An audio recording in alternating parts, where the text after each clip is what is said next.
স্বাগত জানাচ্ছি সুপ্রিয় শিক্ষার্থীবৃন্দ। আমরা ভেক্টর নিয়ে আলোচনা করতেছিলাম, দেখতে দেখতে আমাদের অনেকগুলো পাঠ শেষ হয়ে গেছে। গত পাঠে আমরা ক্রস গুণফলের মান, তারপর কতগুলো ভেক্টর পরস্পর সমান্তরাল হওয়ার শর্ত এবং কতগুলো ভেক্টর একই সমতলে অবস্থান করার শর্ত নির্ণয় দেখেছিলাম। সুপ্রিয় শিক্ষার্থীবৃন্দ, আমরা ভেক্টরের একদম শেষ পর্যায়ে চলে আসছি। আশা করি প্রত্যেকটা পাঠ তোমাদের উপভোগ্য হয়েছে। এটি তোমাদের উচ্চতর গণিত প্রথম পত্রের দ্বিতীয় অধ্যায়। এটি জ্যামিতির অন্তর্ভুক্ত। ভেক্টর তোমরা নবম দশম শ্রেণীতেও করেছো। আশা করি তোমরা পরীক্ষায় ভেক্টর নির্ভুলভাবে আনসার করতে পারবে যদি প্রত্যেকটি পাঠ ভালোভাবে দেখো। সুপ্রিয় শিক্ষার্থীবৃন্দ, আজকে আমরা প্রথমেই যে প্রবলেমটা সলভ করব সেটা প্রায় গত পাঠের মতোই। গত পাঠে আমরা দেখেছিলাম যে কতগুলো ভেক্টর একই সমতলে অবস্থান করার শর্ত কি, কখন কতগুলো ভেক্টর একই সমতলে অবস্থান করবে।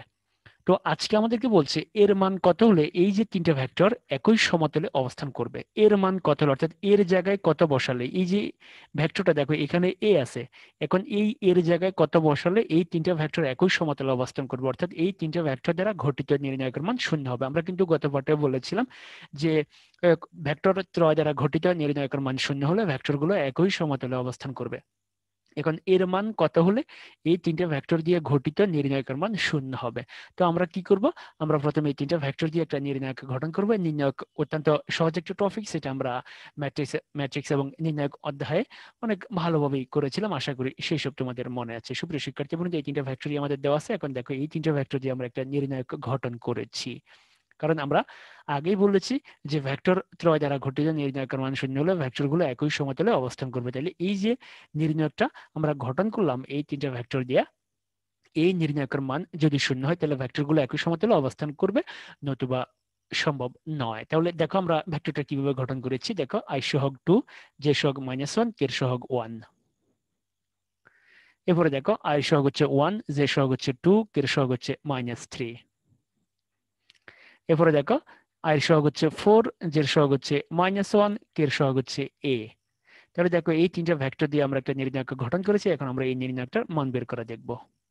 তো আমরা যখন 2 নেব, 2 বরাবর সব বাদ দিলে যেটুকু অংশ অবশিষ্ট থাকে সেটুকু নিয়ে দেখো একটা নির্ণায়ক গঠন করেছি আমরা। এরপর আমরা সূত্রের মাইনাস বসাবো। মনে রাখবে এখানে সবসময় সূত্রের মাইনাস, এখানে কি আছে সেটা মধ্যে দেখার বিষয় না, সবসময় মনে রাখতে হবে এই জায়গায় সবসময় সূত্রের মাইনাস হবে। এরপর আমরা যখন -1 নেব, -1 বরাবর সব বাদ দিলে যেটুকু অংশ অবশিষ্ট থাকবে সেটুকু আমরা লিখে ফেললাম। দেখো তোমরা ভালো করে। এরপরে সূত্রের প্লাস, এখানে সবসময় সূত্রের প্লাস হবে। এরপর আমরা এটা নেব, এটা নিলে এটা বরাবর যা আছে সব বাদ দিলে যেটুকু অংশ অবশিষ্ট থাকবে দেখো সেইটুকু নিয়ে একটা আরেকটা নির্ণায়ক। এবার আমরা এটাকে ক্যালকুলেশন করবো। দেখো কিভাবে করব, এটা দিয়ে এটাকে গুণ করছি। দেখো ভালো করে বিষয়টা, সবসময় এটা দিয়ে এটাকে গুণ করতে হবে।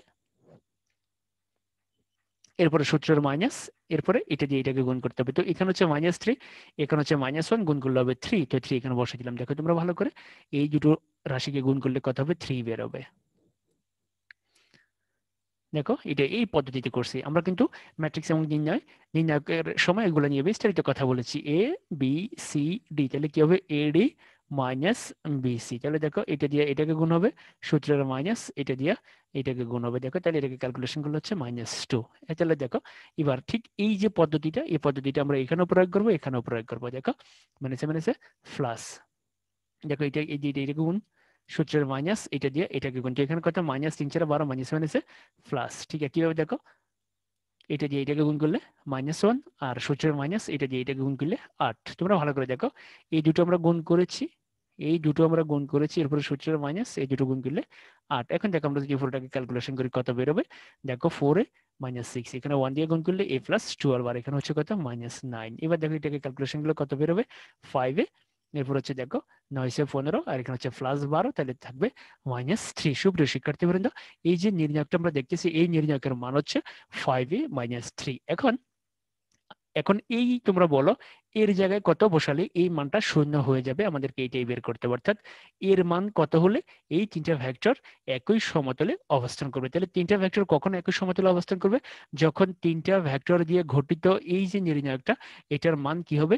এটার মান শূন্য হবে। তো এখন দেখো আমরা এই নির্ণায়কটার মান বের করছি। দেখো এই যে নির্ণায়কটা, আমরা এই নির্ণায়কটার মান বের করছি 5a - 3। এখন দেখো এটার সমান আমরা শূন্য বসাবো। দেখো প্রশ্নের মধ্যে 5a - 3 = 0।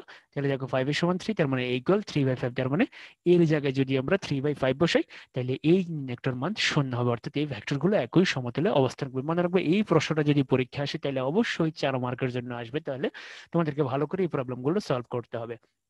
তাহলে মনে রাখবা, যখনই কতগুলো ভেক্টর একই সমতলে অবস্থান করবে, এই কনসেপ্ট কোথাও 5 অ্যাডমিশন টেস্টে হোক অথবা সিকিউতে হোক, যেখানেই পাও, তখন তুমি ভেক্টরগুলো দিয়ে একটা নির্ণায়ক গঠন করবে, এরপরে নির্ণায়কের মান বের করবা।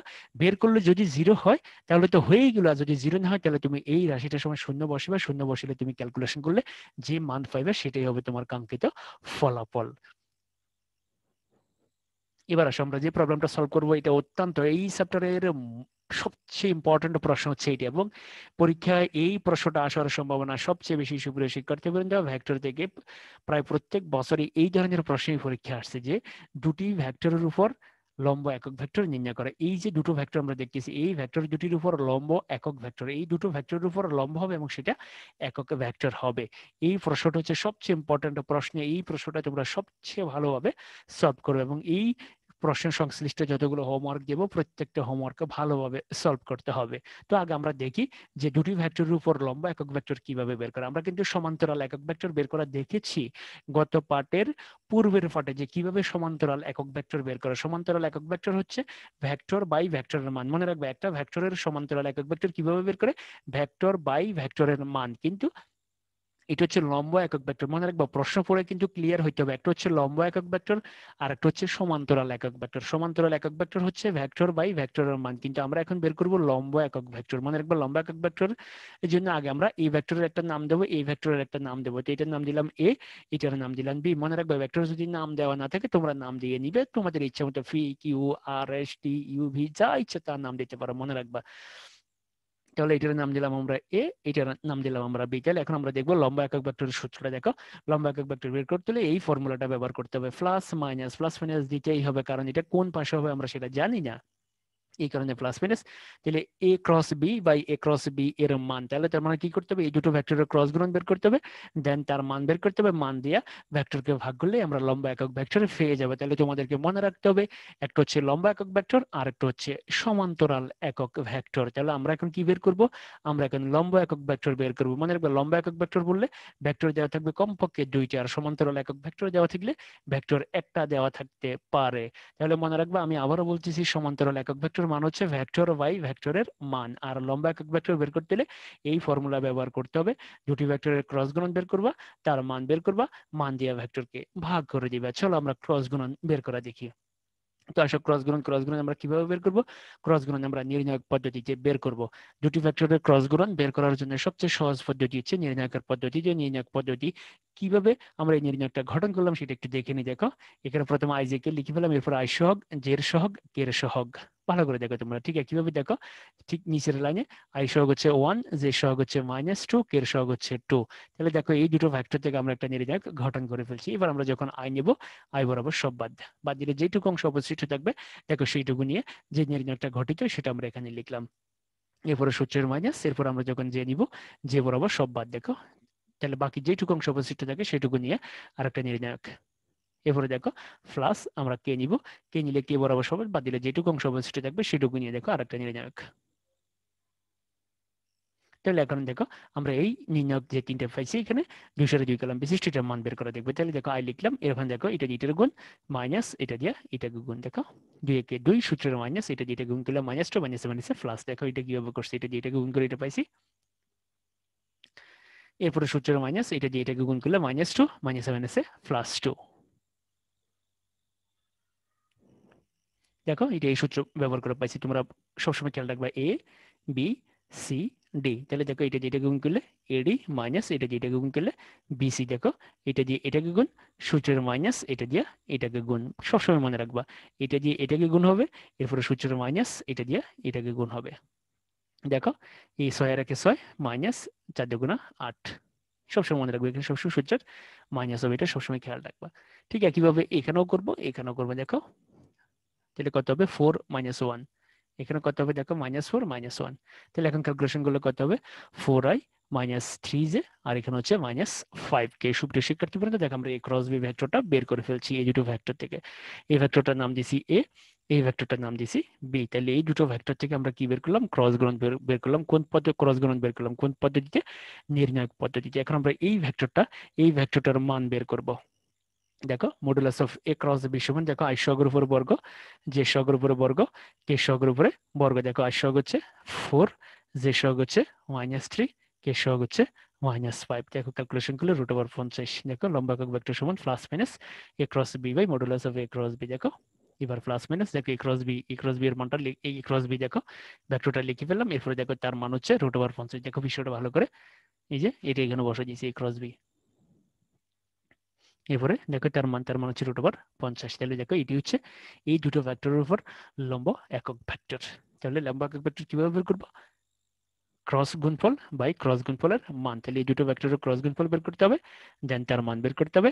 মান দিয়ে ভেক্টরকে ভাগ করলেই আমরা লম্ব একক ভেক্টর পেয়ে যাবে। এবং সবসময় মনে রাখবে এখানে প্লাস মাইনাস দিতে হবে। প্লাস মাইনাস যদি তুমি না দাও তাহলে তুমি এই প্রশ্নের ভিতরে মাত্র 2 মার্ক পাইবা। 4 মার্কের প্রশ্নে তোমাকে দেওয়া হবে 2। যদি তুমি প্লাস মাইনাস দিতে ভুল করো তাহলে তোমাকে মনে রাখতে হবে এখানে প্লাস মাইনাস দিতেই হবে। তাহলে লম্ব একক ভেক্টর এক জিনিস, সমান্তরাল একক ভেক্টর কিন্তু আরেক জিনিস। খেয়াল রাখতে হবে এই দুটো বিষয় আমাদেরকে ভালো করে।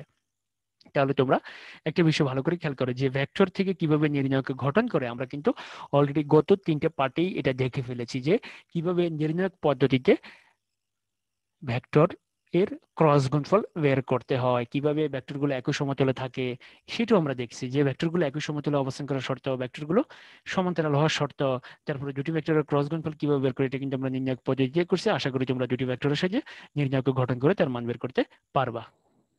তাহলে তোমাদেরকে এই 3টা প্রশ্ন অবশ্যই সলভ করতে হবে। এই যে 3টা প্রশ্ন, এই 3টা প্রশ্ন অত্যন্ত ইম্পর্টেন্ট। দেখো একটা ভেক্টর দুটি ভেক্টর দ্বারা গঠিত সমতলের উপর লম্বা একক ভেক্টর নির্ণয় করা। তাহলে এটার নাম দিবা এ, এটার নাম দিবা বি।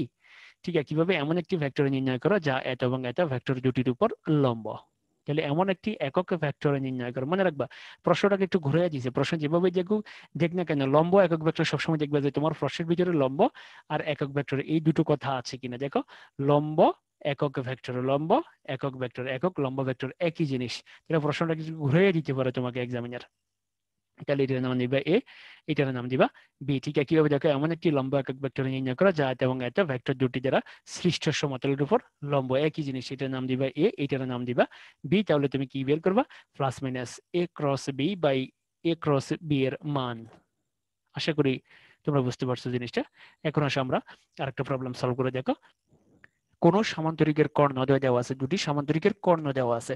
এইটা হচ্ছে সামান্তরিক, এই যে ভেক্টর, এই ভেক্টর দ্বারা সামান্তরিকের একটা কর্ণকে সূচিত করে, এই ভেক্টর দ্বারা সামান্তরিকের আরেকটা কর্ণকে সূচিত করে আমরা ওই সামান্তরিকের ক্ষেত্রফল বের করব। মনে রাখবা আগে তোমাকে প্রশ্নের ভিতরে দেখতে হবে সামান্তরিকের কি দেওয়া আছে, বাহু দেওয়া আছে নাকি কর্ণ দেওয়া আছে। তাহলে এখন যে সামান্তরিকটা নিয়ে আমরা কাজ করব সেখানে সামান্তরিকের কি দেওয়া আছে, দুটি কর্ণ দেওয়া আছে। এটা সামান্তরিকের একটা কর্ণ, এটা সামান্তরিকের আর একটা কর্ণ।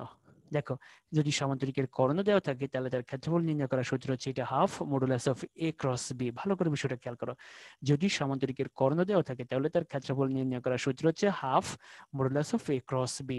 তোমাকে ভালো করে আগে প্রশ্নটা ক্লিয়ার হতে হবে যে এখানে কি কর্ণ দেওয়া আছে নাকি বাহু দেওয়া আছে। কারণ বাহু দেওয়া থাকলে এক ধরনের ফর্মুলা হবে, কর্ণ দেওয়া থাকলে কিন্তু আর এক ধরনের ফর্মুলা হবে। তাহলে মনে রাখবে যদি সামান্তরিকের কর্ণ দেওয়া থাকে তাহলে সামান্তরিকের ক্ষেত্রফল নির্ণয়ের সূত্র হচ্ছে half modulus of A cross B. তাহলে আমাদের কাজ হচ্ছে দেখো জিনিসটা, এটা হচ্ছে একটা সামান্তরিক। তাহলে সামান্তরিকের এই কর্ণটা দেওয়া আছে আর এই কর্ণটা দেওয়া আছে। তাহলে এই যে কর্ণটাকে আমরা এ ধরলাম আর এই কর্ণটাকে আমরা বি ধরলাম, তাহলে এই দুটো কর্ণ দেওয়া আছে, আমাদেরকে এই ক্ষেত্রফলটা বের করতে হবে। তাহলে এই সামান্তরিকের ক্ষেত্রফল বের করতে হলে আমার কি লাগবে, এ ক্রস বি লাগবে, দেন আমরা তার মান বের করব, তারপর আমরা সামান্তরিকের ক্ষেত্রফল পেয়ে যাব। সুপ্রিয় শিক্ষার্থীবৃন্দ, তোমাদেরকে আগে ক্লিয়ার হইতে হবে কি এই যে ভেক্টরগুলো দ্বারা কি বাহুকে সূচিত করছে নাকি দুটি কর্ণকে সূচিত করছে। যদি কর্ণকে সূচিত করে তাহলে এক ধরনের ফর্মুলা, বাহুকে সূচিত করলে আগে আরেক ধরনের ফর্মুলা। তাহলে যেহেতু এখানে কর্ণ তাহলে এখানে ফর্মুলা হবে half modulus of A cross B. তাহলে modulus of A cross B, তাহলে আমরা আগে এ ক্রস বি বের করবো, তারপরে তার মান বের করবো। চলো আমরা শুরু করি। তাহলে এটার নাম দেবো এ, এটার নাম দেবো বি। তাহলে আমরা এখন দেখো সামান্তরিকের ক্ষেত্রফল নির্ণয়ের সূত্র হচ্ছে এটা। Half modulus of A cross B. যদি কর্ণ দেওয়া থাকে তাইলে শুধুমাত্র এই সূত্র ব্যবহার করা যাবে। দেখো এবার এ ক্রস বি বের করবো। তাহলে এই যে দুটো ভেক্টর, এই দুটো ভেক্টর দিয়ে আমরা একটা নির্ণায়ক গঠন করলাম। দেখো বিষয়টা ভালো করে, আই জে কে উপরে লিখে ফেললাম। আই সহগ হচ্ছে 2, জে সহগ হচ্ছে 1, কে সহগ হচ্ছে 1। এরপরে দেখো আই সহগ হচ্ছে 1, জে সহগ হচ্ছে -2, কে সহগ হচ্ছে 2। এরপরে দেখো যখন আমরা আই নেব, আই বরাবর সব বাদ, অবশিষ্ট অংশ নিয়ে দেখো একটা নির্ণায়ক গঠন করলাম। এরপরে মাইনাস, এরপরে যখন জে নেব, জে বরাবর সব বাদ, বাদ দিলে যেটুকু অংশ অবশিষ্ট থাকবে সেটুকু নিয়ে দেখো আরেকটা নির্ণায়ক। এরপরে প্লাস, যখন আমরা কে নেব, কে নিলে কে বরাবর সব বাদ, বাদ দিলে যেটুকু অংশ অবশিষ্ট থাকবে দেখো সেটুকু নিয়ে আরেকটা নির্ণায়ক। এবার আমরা দেখো ক্যালকুলেশন করব। দেখো কিভাবে করব, এটা যেটার গুণ, দেখো এরপরে সূত্রের মাইনাস, কিন্তু এটা যেটা গুণ, এটা যেটার গুণ গুলো কত, -2, মাইনাসে মাইনাসে প্লাস। এটা কিভাবে করছি দেখো, এটা এই সূত্র অনুযায়ী এ বি সি ডি, তাহলে এডি মাইনাস বিসি।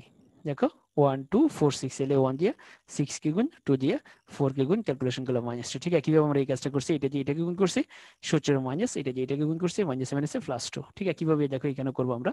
দেখো এই দেখো এই টু মাইনাস টু গুণ করলে -4, সূত্রের মাইনাস 1 গুণ করলে 1। এখন দেখো এখানে কত হয় 4i, এখানে হচ্ছে -3j, এখানে হচ্ছে -5k। এবার আমরা এটা মান বের করবো। দেখো আই এর সহগ হচ্ছে 4, জে সহগ হচ্ছে -3, কে সহগ হচ্ছে -5। ক্যালকুলেশন গুলো √50। সুপ্রিয় শিক্ষার্থীবৃন্দ, আমরা ক্রস গুণফলের মান বের করে ক্রস গুণফলের মান বের করছি। দেখো এ আর বি এর ক্রস গুণফল বের করছি, দেন তার মান বের করছি, মান হচ্ছে √50। এবার ফর্মুলায় বসাও, সামান্তরিক ক্ষেত্রফল সমান half modulus of A cross B. দেখো হাফ ইন্টু এই যে এ ক্রস বি, দেখো এ ক্রস বি, দেখো এই যে এ ক্রস বি মানে হচ্ছে এইটা, এইটার মান এখন দেখো এটার মান হচ্ছে √50। দেখো এই একটা হচ্ছে এ ক্রস বি, বাট আমাদের লাগবে তার মান। দেখো মডুলাস আছে, তাহলে দেখো এটি হচ্ছে আমাদের সামান্তরিকের ক্ষেত্রফল। আমাদেরকে এটাই বের করতে বলছে, মনে রাখবা। যদি কর্ণ দেওয়া থাকে তাইলে শুধুমাত্র তুমি সূত্রটা ব্যবহার করতে পারবা। যদি বলে যে এই দুটো ভেক্টর সামান্তরিকের যদি সন্নিহিত বাহুকে সূচিত করছে, তখন আর এই সূত্রটা ব্যবহার করা যাবে না। ভালো করে কিন্তু এই বিষয়গুলো তোমাদেরকে মনে রাখতে হবে। তাহলে সামান্তরিকে যদি কর্ণ দেওয়া থাকে তাহলে তার ক্ষেত্রফল বের করতে হলে তোমাকে কি বের করতে হবে, আগে ক্রস বি বের করতে হবে, তারপরে তার মান বের করতে হবে, তারপরে এই ফর্মুলায় তোমাকে বসাতে হবে। তো তোমাদেরকে এই প্রবলেমটা অবশ্যই সলভ করতে হবে। দেখো কোন সামান্তরিকের কর্ণদ্বয় এত এত ভেক্টর দ্বারা সূচিত হলে সামান্তরিকের ক্ষেত্রফল নির্ণয় করে। দেখো এই ভেক্টরটা একটা কর্ণকে সূচিত করে, এই ভেক্টরটা আরেকটা কর্ণকে সূচিত করে, তাহলে এটার নাম দিবা এ, এটার নাম দিবা বি। সুপ্রিয় শিক্ষার্থীবৃন্দ, ধন্যবাদ সবাইকে। আজকে আমরা অত্যন্ত গুরুত্বপূর্ণ কিছু প্রবলেম নিয়ে আলোচনা করেছি। এই প্রবলেম গুলো তোমরা ভালোভাবে সলভ করবা। যদি বুঝতে কোনো সমস্যা তাহলে অবশ্যই আমাকে জানাবে। এরপরে তোমরা অবশ্যই হোমওয়ার্ক গুলো প্র্যাকটিস করবা। যদি হোমওয়ার্ক গুলো প্র্যাকটিস করতে পারো তাহলে অবশ্যই নির্ভুলভাবে পরীক্ষায় এই চ্যাপ্টার থেকে যে ধরনের প্রশ্ন আসুক না কেন তোমরা আনসার করতে পারবে।